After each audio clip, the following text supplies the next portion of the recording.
अध्याय में आप घंटी बजाएंगे।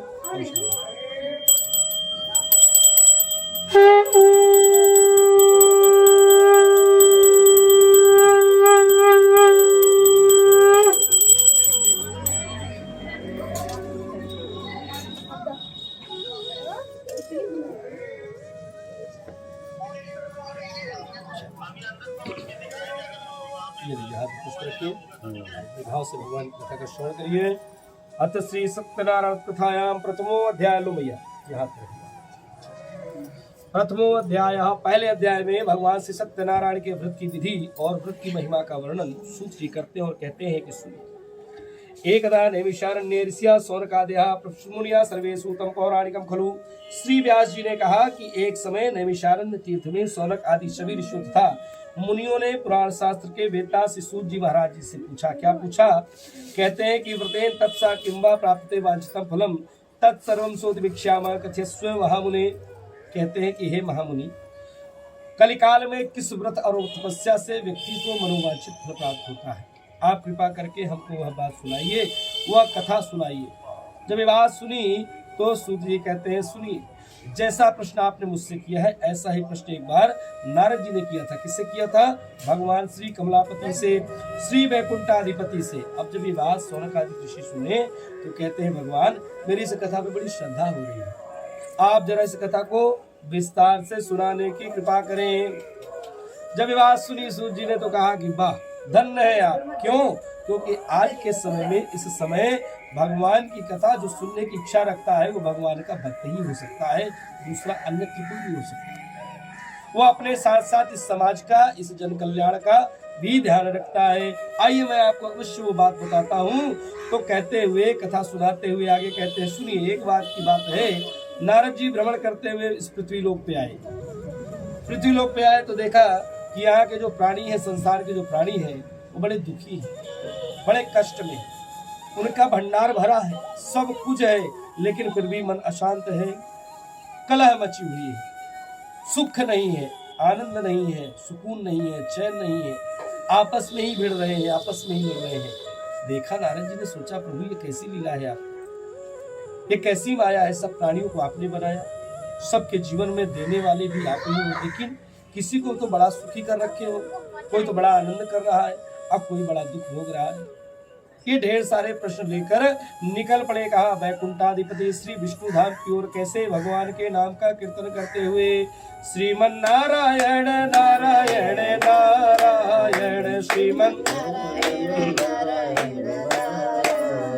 भजमन नारायण नारायण नारायण भजमन नारायण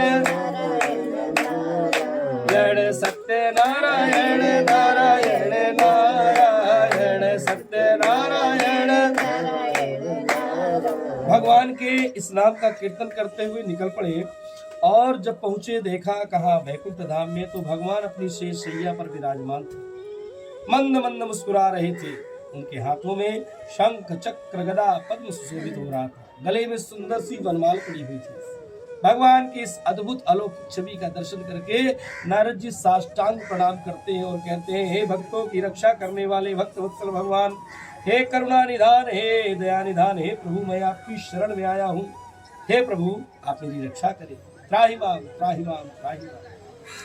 ऐसी वाणी जब भगवान ने सुनी, भगवान अपनी योग निद्रा से जागे और देखा सामने नारद जी को उठाया, अपने बगल में बैठाया और बगल में बैठा कर कहते हैं, नारद तुम तो मेरे नाम का कीर्तन करते रहते हो, मेरे नाम का जप करते रहते हो, फिर क्यों दुखी हो रहे हैं?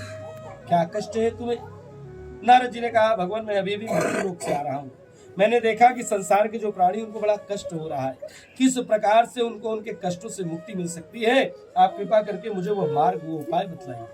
भगवान ने कहा, नारद तुमने जन कल्याण की भावना से बड़ी उत्तम बात पूछी है। मैं तुम्हें बताता हूँ कि संसार के प्राणी कष्ट क्यों पाते हैं, दुख क्यों पाते हैं, उनके जीवन में सब कुछ होते हुए भी वो अशांत क्यों रहते हैं। कहा क्यों प्रभु? कहा इसलिए क्योंकि उनके जीवन में पुण्य की कमी है, उनके जीवन में सत्कर्मों का अभाव है, सत्संग नहीं करते, वे सत्कर्म नहीं करते, जीवन में दान पुण्य नहीं करते।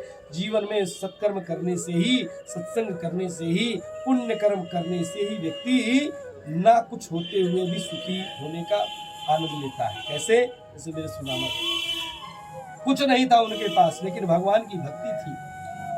तीनों टाइम की त्रिकाल संध्या करते थे, भगवान के नाम का कीर्तन करते थे, और कहते हैं कि उनसे ज्यादा सुखी कोई था ही नहीं। क्यों? जब आदमी सत्कर्म करता है ना, वो जानता है कि मेरे प्रभु की इच्छा है, और उसी में वो आनंद लेता है। जो भगवान की शरणागति ले लेता है, उसको स्थिति चाहे उसके जीवन में कैसी भी स्थिति आए, वो दुखी नहीं हो सकता। वो क्या कहता है? हमारे साथ श्री रघुनाथ तो किस बात की चिंता, न खाने की न पीने की न जीने की हमें चिंता। भगवान जब संग हो जाते हैं तो फिर चिंता भगवान करें, हमें क्यों करने की आवश्यकता है भाई? हमें तो पालने वाले, हमारा रक्षक करने वाले, हमारा भंडार भरने वाले मेरे प्रभु हैं, हम क्यों चिंता करें? यही भाव हर भक्त के मन में, हृदय में होना चाहिए। अब क्या हुआ? अब जब नारद जी ने ये बात सुनी तो नारद जी कहते हैं, तो क्या भगवान ये बताइए, जो आदमी पाप करता है क्या वो जीवन में कभी पाप से मुक्त नहीं हो सकता? क्या उसके जीवन में कभी सुख नहीं आएगा? कहे अवश्य आएगा। तो कहा प्रभु कोई उपाय हो तो बताइए। कहा भगवान सत्यनारायण की व्रत कथा, उनका जो व्रत करेगा, उनको अपने जीवन में जो धारण करेगा, जो सदाचारी होगा, सन्मार्गी होगा, वही भगवान की कृपा को प्राप्त कर सकता है और वही पापों से मुक्त हो सकता है। कहा भगवान कि सत्यनारायण व्रत कथा क्या है, कैसे किया जाता है, कब किया जाता है, सबसे पहले किसने किया, और इसको करने के बाद किस फल की प्राप्ति होती है, आप मुझे सब कुछ विस्तार से बताएं। भगवान से इतने ढेर सारे प्रश्न नारद जी ने एक ही बार में कर डाले। अब जब नारद जी ने प्रश्न कर डाले तो नारद जी के प्रश्नों को भगवान कहते हैं, सुनो नारद, मैं तुम्हें एक एक करके उत्तर देता हूँ। सबसे पहले ये सुनो, इस व्रत को कब करना चाहिए? जिस भी दिन तुम्हारे मन में श्रद्धा और भक्ति का समन्वय हो जाए, बड़े भाव से भगवान के नाम का स्मरण करो, संकल्प लो कि आज मैं भगवान की कथा सुनूंगा, भगवान का व्रत करूंगा, दान पुण्य करूंगा, सदाचार करूंगा, सत्कर्म करूंगा, और उसके बाद अपने बंधु बांधवों को बुलाइए। भगवान के लिए फल फूल मिष्ठान दूध दही शक्कर घी शहद जो भी भगवान ने आपको दे रखा है, वह सात्विक वस्तु भगवान को अर्पित करके भगवान की विधि से पूजा करिए। पूजा करने के बाद भगवान को नैवेद्य के रूप में आटे की पंजीरी निवेदित करिए। नहीं है आटे की पंजीरी तो साठी चावल की पंजीरी बनाकर निवेदित करिए। यह सब करने के बाद घर में आए हुए ब्राह्मण का पूजन करें और उसके बाद भगवान की परम पावनी कथा का श्रवण करें। जो बंधु बांधव घर में कथा श्रवण करने आए हैं, जब अपने घर की ओर जाने लगे तो भगवान के नाम का कीर्तन करते हुए जाएं, भगवान के नाम कहीं जय घोष करते जाएं। इस कलिकाल में इससे छोटा, इससे सरल कोई भी उपाय नहीं है। श्री स्कंद पुराणे रेवा खंडे श्री सत्यनारायण कथायाम अथ प्रथमो अध्याय श्री सत्यनारायण अर्पणमस्तु। चढ़ा दी। बोले सत्यनारायण भगवान की जय, बोलिए लक्ष्मी नारायण भगवान की जय। गट्टी हो जाइए।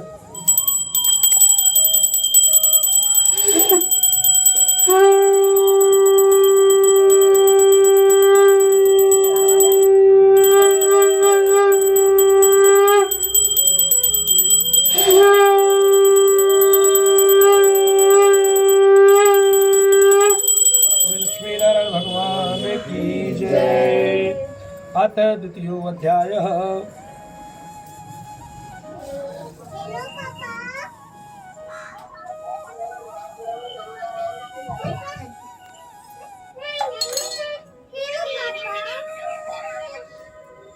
दूसरे अध्याय में गरीब ब्राह्मण की और लकड़ी बेचने वाले लकड़हारे की कथा का वर्णन सूची करते और कहते सुनिए। प्राचीन रमणीय काशी नामक नगर में एक बड़े ही निर्धन ब्राह्मण देवता रहते, दर दर भटकते रहते थे। किसके लिए? धन के लिए, भिक्षा के लिए। एक दिन भगवान ने उनको देखा तो भगवान को उन पर दया आ गई। भगवान प्रकट हुए, एक ब्राह्मण का रूप बनाकर उसके सामने गए और पूछते हैं कि हे ब्राह्मण देवता, अब मैंने तो सुना है कि ब्राह्मण जो है यदि ब्रह्मनिष्ठ हो, परमात्मा की सेवा करे, परमात्मा का भजन करे, शास्त्रों में बताए हुए मार्ग पे चले तो कभी दुखी नहीं हो सकता। आप इतने दीनहीन होकर क्यों भटक रहे हैं? क्या दुख है आपके जीवन में? तो ब्राह्मण देवता कहते हैं सुनिए भगवान, परमात्मा ने मुझ पर बड़ी कृपा की, बड़ी इनकी अनुकंपा रही। इन्होंने मुझे 84 लाख योनियों में जो सबसे उत्तम योनि होती है मनुष्य बना कर देना। उसके बाद भी ब्राह्मण क्षत्रिय वैश्य शूद्र, मुझे भगवान ने ब्राह्मण कुल में पैदा किया। भगवान ने मुझे अंग से देखिए एकदम व्यवस्थित रखा है, लेकिन मैं बड़ा भागा हूँ, बड़ा दुर्भाग्यशाली हूँ।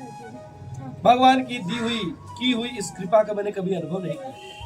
मैंने उस परमात्मा का इस मुख से कभी भजन नहीं किया, इन कानों से कभी कथा श्रवण नहीं की, इन हाथों से कभी कोई सत्कर्म नहीं किया, कभी कोई दान, कभी कोई पुण्य, कभी कोई शुभ कर्म नहीं किया। ना मेरे घर में साधु आए, न संत आए, न कभी कोई ब्राह्मण मेरे घर में पधारे। हे प्रभु, ये पैर भूलकर भी कभी तीर्थों की ओर नहीं गए, इसलिए ये जो पाप की गठरी है ना, ये मेरे सर पे लदी है और इसीलिए मैं ये कष्ट को भोग रहा हूँ। जब ये बात सुनी, भगवान कहते हैं तुम्हारे मन में पश्चाताप रूपी अग्नि जल रही है। पश्चाताप रूपी अग्नि बड़े से बड़े पाप को भस्म करने वाली है। आओ मैं तुम्हारी मुक्ति का मार्ग तुम्हें बतलाता हूँ। ऐसा जब कहा तो बड़े प्रसन्न हुए ब्राह्मण देवता और कहा, भगवान आपको यदि मुझ पर दया आ रही है तो कृपा करके मेरी मुक्ति का मार्ग मुझे बतलाइए। कहा, सुनो, तुम भगवान सत्यनारायण की शरण में जाओ, उनका भजन करो, उनकी सेवा करो, सत्य का पालन करो। एक ब्राह्मण के लिए शास्त्रों में जो बातें कही गई हैं उन मार्ग पे चलो, तुम्हारा कल्याण होगा। ऐसा उपदेश करके भगवान अंतर ध्यान हो गए। अब भगवान अंतर ध्यान हो गए, बेटा बातें नहीं, शांति रखो, बच्चों शांत करा। अब क्या हुआ, अब भगवान अंतर ध्यान हो गए। इधर उसने मन में संकल्प किया, हे प्रभु, आज मुझको भिक्षा में जो भी धन मिलेगा, जो भी भिक्षा मिलेगी, उसी से मैं भगवान का पूजन करूंगा। भगवान भी बड़े प्रसन्न हुए, भगवान उसके अनुकूल हो गए। देखिए, जब हम शुभ कर्म करने निकलते हैं, अच्छे कर्म करने निकलते हैं, तो ये परमात्मा ही किसी न किसी रूप में आकर हमारी सहायता करते हैं। ये महसूस करने की और अनुभव करने की बात है। अब यहाँ क्या हुआ, उसके ऊपर भगवान की बड़ी कृपा हुई। दिन उसको बहुत भिक्षा मिली, बहुत धन मिला। उसी धन से उसने फल फूल मिष्ठान दूध दही शक्कर घी शहद मंगाकर भगवान की विधि से पूजा की और विधिवत पूजा करने के बाद कहता है, प्रभु आपकी सेवा और आपकी भक्ति से ज्यादा सुख और आनंद संसार में किसी भी काम में नहीं है। आज ये मैंने जान लिया, अब से मैं आपका भक्त हो गया। प्रभु, मैं नित्य प्रति आपकी सेवा करूंगा। मैं हर पूर्णमासी या एकादशी को या किसी विशेष अवसर पर आपकी कथा का आयोजन अपने घर में कराऊंगा प्रभु। और उसने क्रम प्रारंभ कर दिया। गांव में देखिए, आज 20-20 साल से कथा हो रही है पूर्णमासी, अब यहाँ नहीं हो पाता है, लेकिन हम लोगों ने देखा है। अगर किसी का 20-20 सालों से हर पूर्णमासी कथा हो रही, पंडित जी आते हैं, कथा सुनाते हैं, कोई चाहे न रहे, एक दो ही लोग बैठ की कथा सुनेंगे, उस कथा होगी। उसने क्रम प्रारंभ कर दिया। क्रम ये शुरू हो गया और वो भगवान की सेवा करने लगा। एक दिन की बात है, अपने महल में बैठा, अपने भवन में बैठा, भगवान की सेवा कर रहा था। उधर से एक लकड़हारा गुजरा। लकड़हारे की दृष्टि पड़ी, पंडित जी को प्रणाम किया। प्रणाम करके पूछता है कि हे पंडित जी, आप तो कल तक बड़े गरीब थे, बड़े दीनहीन दुखी थे, रातों रात इतने बड़े भवन के स्वामी कैसे? आखिर कौन सा खजाना आपको मिल गया? कौन सी पारस मणि मिल गई आपको? कहते, सुनो, मुझे ना कोई पारस मिली न कोई खजाना मिला, मुझे तो अनमोल मेरे प्रभु की भक्ति मिल गई है, जो सारे रसों की खान है, जो सारे गुणों को, सारे सुखों को देने वाली है। ऐसे प्रभु की भक्ति मेरे जीवन में आ गई। मैं सत्यनारायण भगवान का भक्त हो चुका हूँ। मैं इनकी सेवा करता हूँ, सत्य का पालन करता हूँ। एक ब्राह्मण के लिए शास्त्रों में जो बात बताई गई है, मैं उस मार्ग पे चलता हूँ। और ये सब तुम जो देख रहे हो, ये इनकी कृपा का प्रसाद है। अब जब उसने ये बात सुनी तो लकड़हारा कहता है, भगवान मैं भी बड़ा दुखी हूँ, मैं भी बड़ा दीनहीन हूँ, आप मुझ पर भी दया दिखाइए, मुझे इस व्रत की दीक्षा दीजिए, मुझे भी भगवान की कृपा चाहिए और मेरे जीवन में भी सुख समृद्धि है, ऐसा मार्ग मुझे बताइए। ब्राह्मण देवता ने वो सारी विधि उस लकड़हारे को बताई। लकड़हारे ने मन में संकल्प किया, हे भगवान, आज मुझको लकड़ी बेचने से जो भी धन प्राप्त होगा, उसी धन से मैं आपका पूजन करूंगा, आपका भजन करूंगा और आपकी कथा का श्रवण करूंगा। भगवान उस पर भी अनुकूल हुए। उस दिन उसको लकड़ी बेचने का 2 गुना धन प्राप्त हुआ। उसी धन से उसने भगवान की पूजा की, भगवान की सेवा की और भगवान का खूब कीर्तन किया। भगवान उसकी भक्ति से बड़े प्रसन्न हुए। प्रसन्न होने के बाद भगवान ने उसकी जो भी अभिलाषा थी सब पूरी कर दी। पूरे जीवन उन ब्राह्मण देवता ने, उस लकड़हारे ने भगवान की भक्ति की और अंत में जब शरीर को त्यागा तो भगवान ने सबको अपने सत्यपुर वैकुंठ लोक में वास दिया। इतसे स्कंद पुराणे रेवा खंडे से सत्यनारायण कथाया अथ द्वितीयोऽध्यायः श्री सत्यनारायणम् अर्पणमस्तु। बोले लक्ष्मी नारायण भगवान की जय। बोलिए सत्यनारायण भगवान की जय।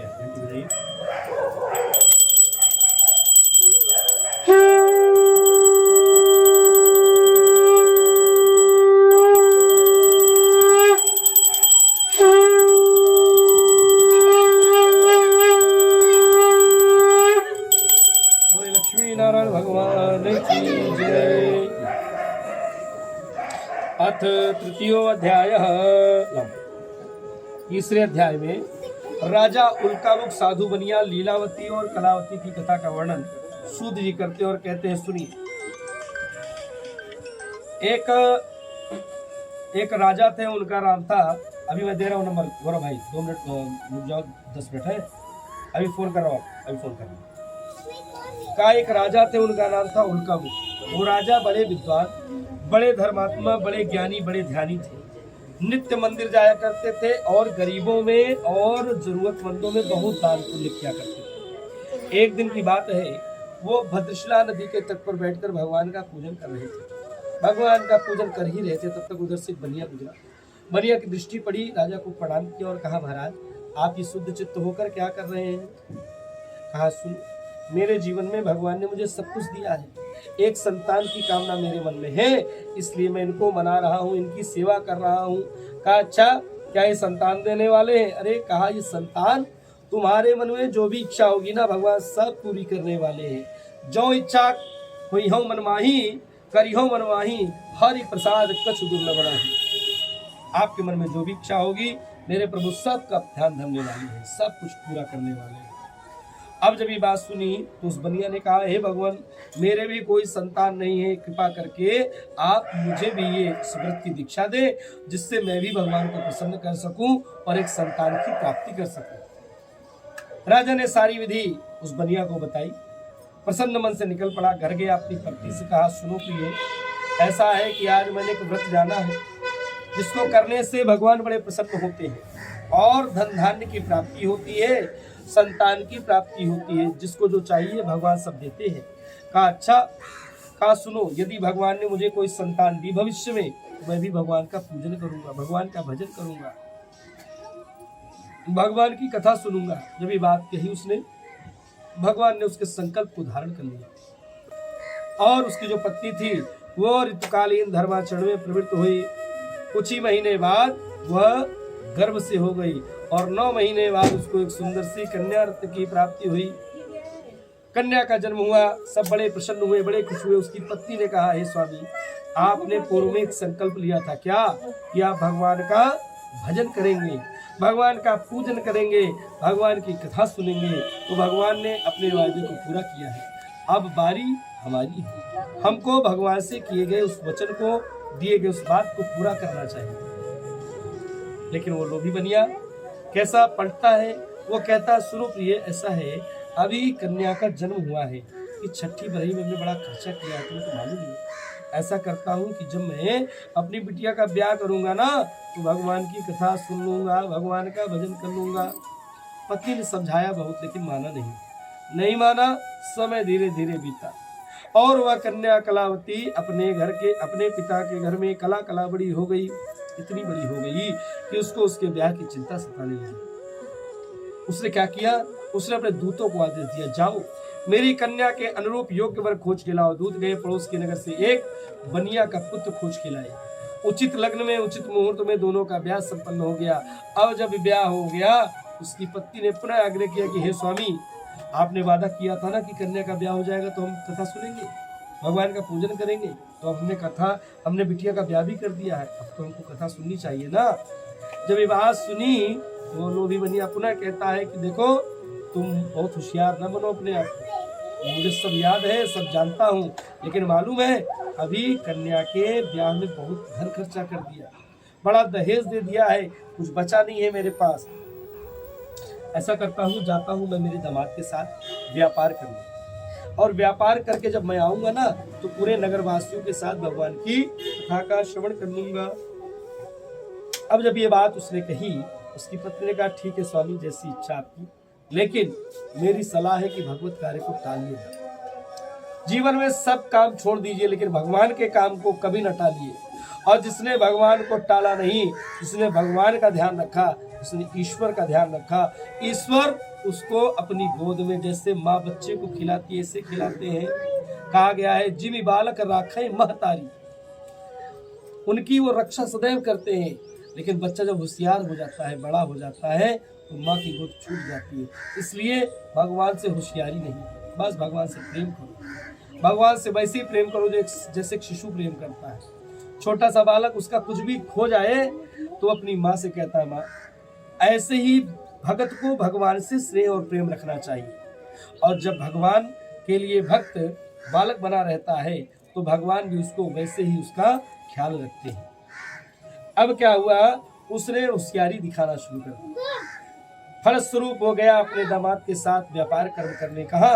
राजा चंद्रकेतु के नगर में, रत्नसारपुर नामक नगर में गया, खूब व्यापार कर्म किया और भगवान की कृपा से उसको खूब धन लाभ हुआ। लेकिन अभी भी उसको अपने वचन की याद नहीं है।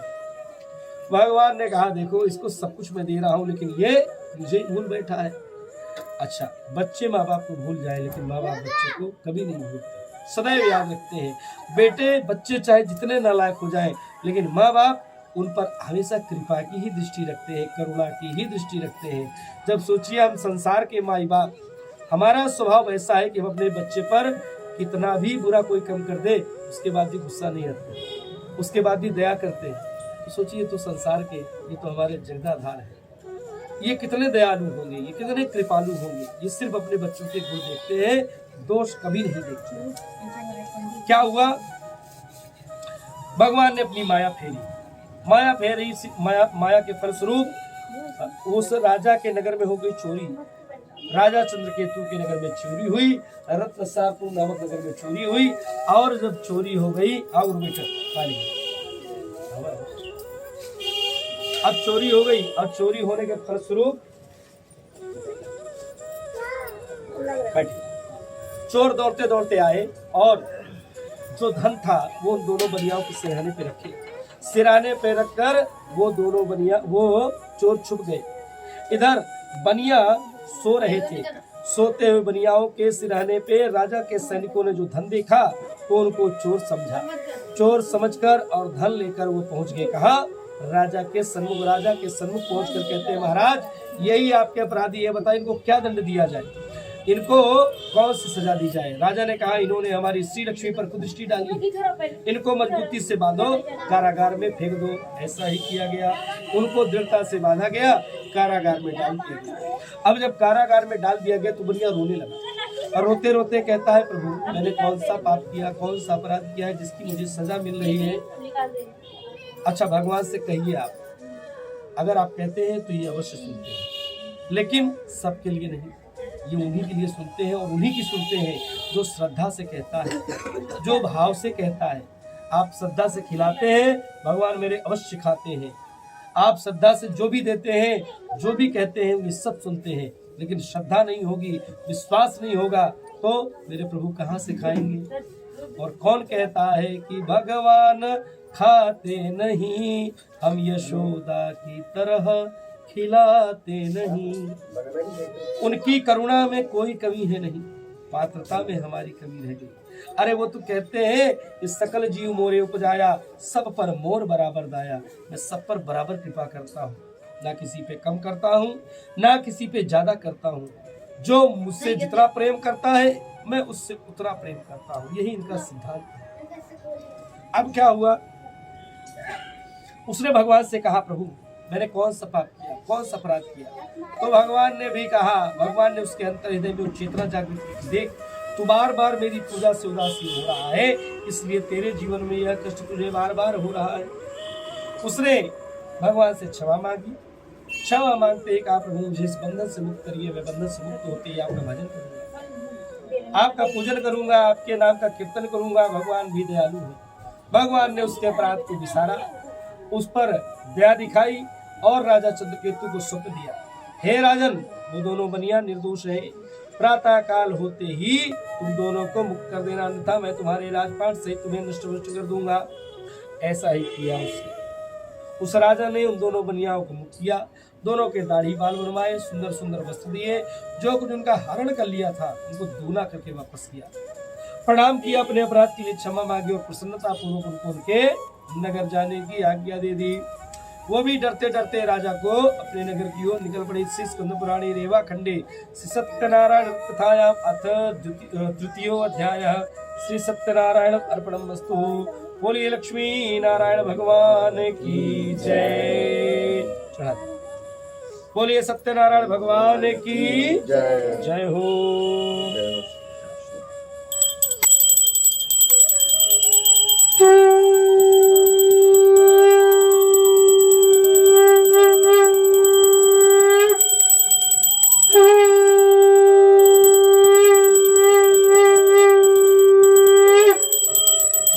नारायण भगवान की जय। अथ चतुर्थो अध्याय। चौथे अध्याय में असत्य भाषण का और भगवान के प्रसाद को त्यागने का क्या परिणाम होता है, इसका वर्णन सूत जी करते और कहते सुनिए। अब वो प्रणाम करके राजा को निकल पड़ा, वो बनिया, और भगवान ने सोचा आओ देखा जाए कि ये मन से परिवर्तित हुआ है कि वैसे लंपट लोभी बना है, इसके मन में सच्ची भक्ति आई है और किसने भी पाखंड किया है। भगवान ने क्या किया, भगवान ने दंडी स्वामी का रूप धारण किया, पहुंच गए उसके सामने और कहते हैं साधु तेरी इस नौका में क्या भरा है। साधु झूठ बोल जाता है, बेटा वो पान वहां से वो कर दो, सूख जाएंगे ना, फ्रिज में लपेट के रख दो, दोबारा काम आ जाएगा। वो झूठ बोल जाता है, भगवान आपको क्या मतलब मेरी इस नौका में क्या भरा है। अरे आप तो दंडी स्वामी है, साधु है, संत है, आपको 2 वक्त का भोजन चाहिए और पूरा दिन भगवान के नाम का कीर्तन चाहिए, फिर भी आप पूछ रहे हैं तो मैं बताता हूँ। मैं पैसे से मसाले का व्यापार करता हूँ, मेरी इस नौका में मसाले पत्र आदि भरे हुए हैं, आपको कुछ सेवा आपको चाहिए तो बताइए। भगवान ने कहा तथास्तु, तेरी वाणी सत्य हो जाए, जो तूने कहा है वैसा ही हो जाए। सारा का सारा धन लदे पत्र मसाले आदि में परिवर्तित हो गया। पास गया, उसने जब देखा उसकी नौका में सारा धन गायब हो गया, लते पत्र मसाले आदि बस जल में ऊपर होकर वो नौका तैरने लगी। सोच पड़ गया भगवान ये कैसी माया है, ये कैसी लीला है। और ये सोचते सोचते वो गया अपने दामाद के पास, रोने लगा, रोते रोते माथा पीटने लगा, कहा देखो मैं लुट गया, मैं बर्बाद हो गया, बेटा देखो ये सारा धन न जाने किस माया से हरण हो गया। तब दामाद कहता है पिताजी रोइए मत। तो कहा तो क्या करूं, मेरा तो सब लुट गया। कहा अपने कर्मों को सुधारना चाहिए और जीवन में शिक्षा है, जीवन में यदि कुछ चला जाए, कुछ हमारा नुकसान हो जाए तो रोना मूर्खों का काम है। देखिए कि वो नुकसान क्यों हुआ, हमारा वो अनिष्ट क्यों हुआ, उस कर्म को उस कृत्य को सुधार लीजिए, बस वही करना है। कहा रोइए मत। कहा क्या करूं। कहा चलिए जिनका आपने अपमान किया उनसे क्षमा मांगिए, वही आपके अपराध को क्षमा कर सकते हैं और जो कुछ आपका चला गया है वो आपको वापस मिल जाएगा। कहा और इसके आगे और कुछ करना हो तो बता दो। कहा हाँ एक काम और करिएगा भविष्य में। कहा जी। कहा जीवन में आज के बाद से कभी भी संत से, भगवंत से, माता पिता, गुरु, पत्नी और अपने मित्र से झूठ नहीं बोलिए, और ये सबके लिए है, नहीं बोलना चाहिए। भगवान से झूठ न बोलिए, संत से झूठ मत बोलिए, अपने माता पिता, अपने गुरु से, अपनी पत्नी से और अपने सच्चे मित्र से कभी झूठ नहीं बोलना चाहिए। एक झूठ बोला था सुदामा जी, क्या कि मैं ये दांत मेरे कटकटा रहे ठंडी से और खा रहे थे चले, कितना बड़ा कष्ट हुआ उनको जीवन में, ये हम आपको सबको मालूम है। इसलिए जीवन में सब कुछ करें लेकिन झूठ। अब वो लोग ढूंढते ढूंढते निकल पड़े। कहा दंडी स्वामी जी को ढूंढ रहे थे, देखा एक शिलाखंड पे दंडी स्वामी बैठे थे योग मुद्रा में, गए उनके चरणों में लेट गया बनिया, लेट कर कहता है कि हे भगवान त्राहिमाम त्राहिमाम त्राहिमाम, हे प्रभु मेरे अपराध को विसार लीजिए, मुझे क्षमा करिए। भगवान कहते हैं हे मूर्ख रो मत, सुन तू बार बार मेरी पूजा से उदासीन हो रहा है, इसलिए तेरे जीवन में यह कष्ट तुझे बार बार प्राप्त हो रहा है। उसने कहा भगवान अरे आपकी सेवा, आपके रूप को बड़े बड़े अमलात्मा विमलात्मा नहीं जान सके, इंद्र जैसे देवता नहीं जान पाए, ब्रह्मादि देवता नहीं जान पाए, फिर मैं कैसे जान सकता हूँ। हे प्रभु मेरे अपराध को विसार दीजिए। जब उसने ये विनती की तो भगवान उसकी जुबान से प्रसन्न हुए जो कुछ उसका लिया था सब कुछ उसे वापस कर दिया। भगवान को प्रणाम करके वो वापस निकल पड़ा अपने घर की ओर। घर की ओर जाने लगा तो अपने दूतों को आदेश दिया, जाओ मेरी पत्नी को मेरी बेटी को आगमन का समाचार सुनाओ। दूत निकल पड़े। इधर उसकी बिटिया को और उसके पत्नी को बड़ा कष्ट हो रहा था। नगर में चोरी हो गई, चोरों ने सारा का सारा धन चुरा लिया, घर में अन्न का एक दाना नहीं बचा कि मेरे गोविंद को भोग लगाया जा सके। दर दर भटकने के लिए वो माँ बेटी मजबूर हो गई थी। तब तक एक दिन की बात है, उसकी बेटी पड़ोस के नगर में गई कुछ मांगने। देखा ऐसे ही भगवान की जगह पूजन हो रहा था, भगवान का भजन हो रहा था और भगवान की कथा हो रही थी। वो गई बिटिया पड़ोस में बैठ गई, बैठकर कथा सुनने लगी, भगवान की पूजा देखने लगी। शाम में जब देर से आई तो उसकी माँ ने उससे पूछा, बेटी सच सच बता तेरे मन में क्या है, तू क्यों इतना विलंब से आई है? उसने कहा कि हे माँ, तू मेरे चरित्र पे शंका मत कर। मैं पड़ोस के नगर में गई थी कुछ मांगने, मैंने देखा वहाँ भगवान का पूजन हो रहा था। पूजन मन के कष्ट को कम करने वाला था, इसलिए मैं बैठकर वहीं पर भगवान की कथा सुनने लगी, भगवान की पूजा देखने लगी। अब जब उसने ये बात सुनी तो उसने कहा, अच्छा ऐसी बात है तो तू मुझे अपराधों के लिए मेरे क्षमा कर दे और प्रातःकाल हम भी भगवान का पूजन करेंगे। जो कुछ मांग के लाई थी अगले दिन उसी से भगवान का पूजन करना शुरू कर दिया। इधर पूजन हो रहा था, तब तक उस बनिया के दूत आते हैं तो उसको बनिया के आने का समाचार सुनाते हैं। उसकी बनिया की जो पत्नी थी वो अपनी बेटी से कहती, बेटी ऐसा कर, मैं तेरे पिता और तेरे पति के स्वागत के लिए जा रही हूँ, तू भगवान का पूजन कर ले, अब पूजन करने के बाद प्रसाद ले ले, फिर तू आना। इतना कह के वो निकल पड़ी। जब वो निकल पड़ी तो थोड़ी देर बाद जो है इधर उसने भी भगवान का पूजन किया और पूजन करने के बाद प्रसाद को किनारे रखा, माथे से लगा के निकल पड़ी अपने पति का दर्शन करने। भगवान रुष्ट हो गए। भगवान उसकी इस बात से बड़े रुष्ट हुए, देखो कितनी मूर्ख है, कितनी अज्ञानी है। अभी तक ये मुझको बनाने में लगी थी, मुझको रिझाने में लगी थी, आज अपने पति के आने का सुना तो उस पति के चक्कर में इस पति को छोड़ दी, ये जगत पति की भक्ति को त्याग के चली गई। हम प्राणियों से भी यही मूर्खता होती है। हम आप जब कष्ट में होते हैं तो भगवान की खूब सेवा करते हैं, लेकिन जैसे ही अपने कष्टों से मुक्त होते हैं वैसे ही हम क्या करते हैं, हम इस संसार की मस्ती में खो जाते हैं, इस संसार के भोगों में फंस जाते हैं और यही हमारे दुख का कारण बनता है। जीवन में देखिए, जब स्थितियां बड़ी अच्छी आ जाए, बड़ी सरल हो जाए तो बहुत संभल के रहना चाहिए व्यक्ति को। क्यों? जब जीवन में भोग खूब आते हैं ना तो भगवान की माया खूब घेरती है। अब क्या हुआ, इधर वो निकल पड़ी अपने पति का दर्शन करने। भगवान ने देखा, भगवान ने सोचा कि बताओ ये कितनी मूर्ख है, कितनी अज्ञानी है, इसने आज उस पति के चक्कर में इस पति को छोड़ दिया। और इतना बोलकर वो अभी निकल पड़ी अपने पति का दर्शन करने। तब तक आकाशवाणी हुई, सबको देखा, अपने पति को नहीं देखा। तब तक आकाशवाणी हुई कि सुनो, तुम्हारी कन्या भगवान के पति को, भगवान के प्रसाद को त्याग करके आई है, इसलिए उसको उसका पति नहीं प्राप्त हो रहा है। वह दौड़ती हुई घर गई और भगवान के प्रसाद को जब पुनः ले करके आई तो देखा उसको उसका पति प्राप्त हो गया। बड़ी प्रसन्न हुई, प्रसन्न मन से अपने पिता, अपनी माता, अपने पति के साथ अपने घर की ओर गई और अगले दिन भगवान की कथा का सुंदर आयोजन अपने घर में कराया। भगवान को खूब मनाया, खूब रिझाया, भगवान को सुंदर सा भोग लगाया और उसके बाद भगवान से कहती है, प्रभु मैं जान गई क्या आज से कि आप ही इस संसार के सच्चे पति हैं, बाकी ये सारे पति ये झूठे हैं। ये एक ना एक दिन साथ छोड़ देंगे, लेकिन आप कभी संग छोड़ने वाले नहीं हो। तो उसने भगवान से कहा क्या कि हे प्रभु, गोविंद मेरो है, गोपाल मेरो है, गोविंद मेरो, बोलिए आप लोग बोलिए, श्री बांके बिहारी नंद लाल मेरो है, श्री बांके बिहारी नंद लाल मेरो है, गोविंद मेरो है, गोपाल मेरो है, गोविंद मेरो है, गोपाल मेरो है, श्री बांके बिहारी नंद लाल मेरो है, श्री बांके बिहारी नंद लाल मेरो है। बोले गोविंद सरकार की उसने खूब भजन किया, खूब मनाया।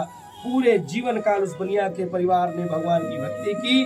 अंत में जब शरीर को त्यागा तो भगवान ने सबको अपने वैकुंठ में वास दिया। इस स्कंद पुराणे रेवा खंडे श्री सत्यनारायण कथाया अथ चतुर्थो अध्याय श्री सत्यनारायण अर्पणमस्तु। बोले लक्ष्मी नारायण भगवान की जय हो।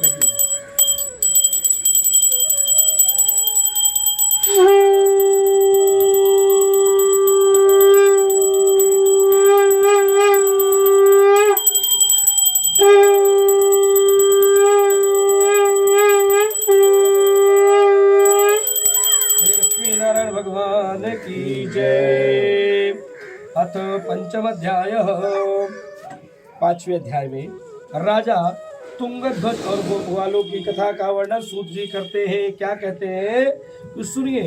एक राजा थे, उनका नाम था तुंगध्वज। थे तो भगवान के भक्त, लेकिन भगवान की माया ऐसी है उसने सबको नाच नचा दिया। बड़े बड़े संत भी भगवान की माया से बच नहीं पाए।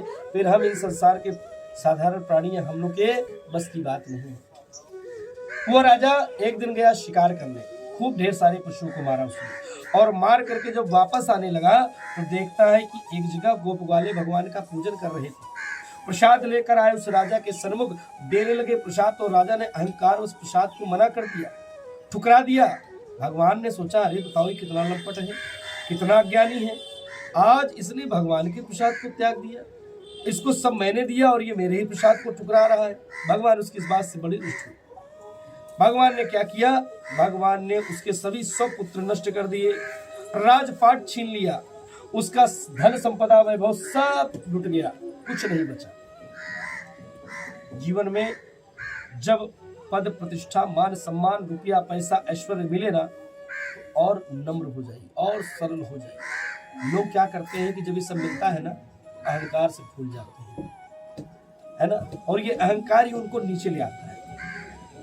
किस प्रकार से, जैसे फलदार वृक्ष झुके हुए होते हैं, वैसे ही जो असली जिन पर भगवान की असली कृपा है वो विनम्र होंगे, सदाचारी होंगे। कभी कुछ मिले ना तो ये मत कहिए कि अरे हमने तो ऐसा कर दिया, कहिए भगवान की कृपा से सब किया, जो किया सब इन्होंने किया, हमने कुछ नहीं किया। और जो ऐसा कहता रहता है ना, उसको अहंकार नहीं होता, वो अहंकार से बचा रहता है। उसको उसके अहंकार के कारण बड़ा कष्ट हुआ। उसके कष्ट के कारण उसका जीवन में सब कुछ नष्ट हो गया। जब सब कुछ चला गया तो अहंकार भी चला गया। पुनः लौट के आया गोप ग्वालों के पास, प्रसाद मांगा, प्रसाद ग्रहण किया, गया भगवान के विग्रह के सामने रोने लगा, अपनी उस अपराध के लिए क्षमा मांगने लगा। क्षमा मांग के कहता है, प्रभु मैंने जो अपराध आपके सामने किया है आप मुझे उसके लिए क्षमा कर दीजिए, मुझे अपने चरणों की भक्ति दे दीजिए। भगवान ने उस पर दया दिखाई, समझ गए कि अभी दुनिया से हार कर मेरे चरणों में आया है, और संसार में किसी से हारिए। जब दुर्दिन आए तो संसार के किसी प्राणी के पास जाइए, कोई साथ नहीं देता। कोई आपको कितना भी कहता हो कि हम आपके बड़े खास हैं, बड़े अपने हैं, लेकिन जब बुरा समय आएगा सब साथ छोड़ देंगे। लेकिन मेरे प्रभु ये कहते हैं कि संसार में कोई साथ दे चाहे ना दे, लेकिन जो हार कर मेरे पास आएगा मैं उसका सहारा बनूंगा, मैं उसका साथ निभाऊंगा, मैं उसका साथ दूंगा। यही मेरे प्रभु का नियम है। कोटि विप्र बदला गए जाऊं, आए शरण तुझे नहीं कहूं। करोड़ों ब्राह्मणों की किसी ने हत्या भी की हो, वो चला जाए मेरे प्रभु के शरण में और कह दे, प्रभु मैं आज से आपका हूँ, मैं सारे बुरे कर्मों को छोड़कर आपकी शरण में आ गया हूँ। भगवान उसको भी अपना बना लेते, अपना भक्त बना लेते। भगवान ने उस पर भी अपनी दया दिखाई और उसके जीवन में भक्ति प्रदान की। धीरे धीरे उसका जो कुछ चला गया था सब कुछ उसे वापस मिल गया, प्रसन्न हो गया। प्रसन्न मन से भगवान के नाम का पूरा जीवन उसने गुणगान किया, और अंत में जब शरीर को छोड़ा तो उसको भी भगवान ने अपने वैकुंठ में वास दिया। सूत जी कहते हैं, जो भी भक्त भगवान की परम पावनी कथा को श्रद्धा और भक्ति से सुनता है ना, भगवान उसकी समस्त कामनाओं की पूर्ति करते हैं, समस्त दुखों का नाश करते हैं, धन चाहने वाले को धन देते हैं, संतान चाहने वाले को संतान देते हैं, ज्ञान चाहने वाले को ज्ञान की प्राप्ति होती है। ये परम सत्य, इसमें कहीं भी संशय नहीं है। इस कलिकाल में कोई इनको नारायण कहता है, कोई सत्य कहता है, कोई राम, कोई कृष्ण, कोई दुर्गा, कोई भवानी, कोई हनुमान कहता है, लेकिन एको ब्रह्म द्वितीयो नास्ति, परमात्मा एक है।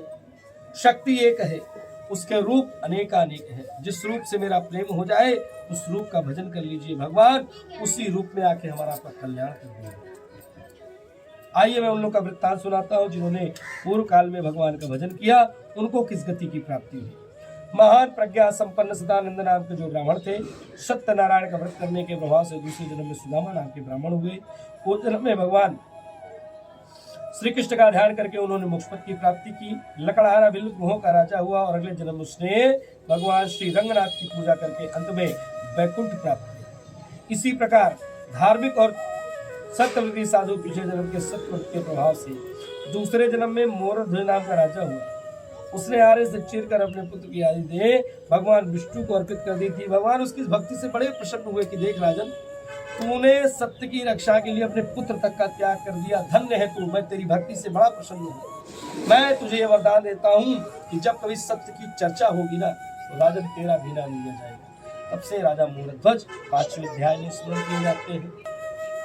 इसके बाद कहते हैं कि महाराज तुंगध्वज जन्मांतर में स्वयं मनु हुए और भगवत संबंधी संपूर्ण कार्यों का अनुष्ठान करके वैकुंठ लोक को प्राप्त हुए।